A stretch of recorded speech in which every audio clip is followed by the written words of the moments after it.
আপনারা সবাই সেদিন আমাদের পাশে দাঁড়িয়েছিলেন। দীর্ঘ পথ চলা আপনাদের সাথে চলতে চলতে আপনারা কেউ আমাদের ভাই হয়ে গেছেন, কেউ আমাদের বন্ধু হয়েছেন, কেউ আমাদের সন্তানের মতো হয়ে গেছেন। সেই ইলিয়াস আলীকে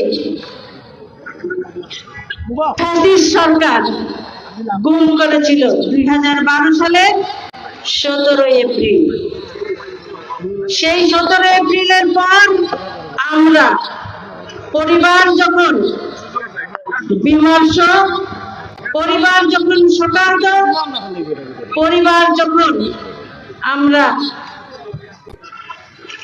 অত্যন্ত ভারাক্রান্ত, সেই সময়ে আমাদের দেশনেত্রী বেগম খালেদা জিয়া আমাকে বলেছিলেন, তুমি ইলিয়াসের এলাকায় যাও এবং ইলিয়াসের যে মানুষ আছে সেই ইলিয়াসের এলাকার মানুষদের সাথে তাদের পাশে থাকো। অনেকে আমাদেরকে পরামর্শ দিয়েছিল, আমরাও চিন্তা করেছিলাম। আমার বাচ্চারা ছোট ছিল, সেই সময়ে বিদেশে চলে যাওয়ার বিষয়, কিন্তু আপনারা এলাকার মানুষ আমাদের পাশে, আমাদের পরিবারের মতো আমাদের পাশে দাঁড়িয়েছিলেন। আপনাদেরকে উপেক্ষা করতে পারিনি বলেই আমরা সেদিন বিদেশে যাইনি।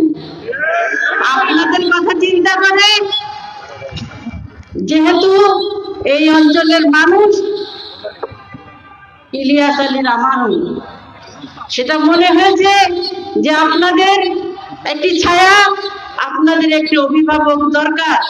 কারণ এই অঞ্চলের মানুষ কার আশ্রয়ে থাকবে রাজনৈতিকভাবে, সেই চিন্তা, আপনাদের ভালোবাসা, আপনারা আমাদের পরিবারে, আমাদের পরিবারের সদস্য সহ আপনারা সবাই সেদিন আমাদের পাশে দাঁড়িয়েছিলেন।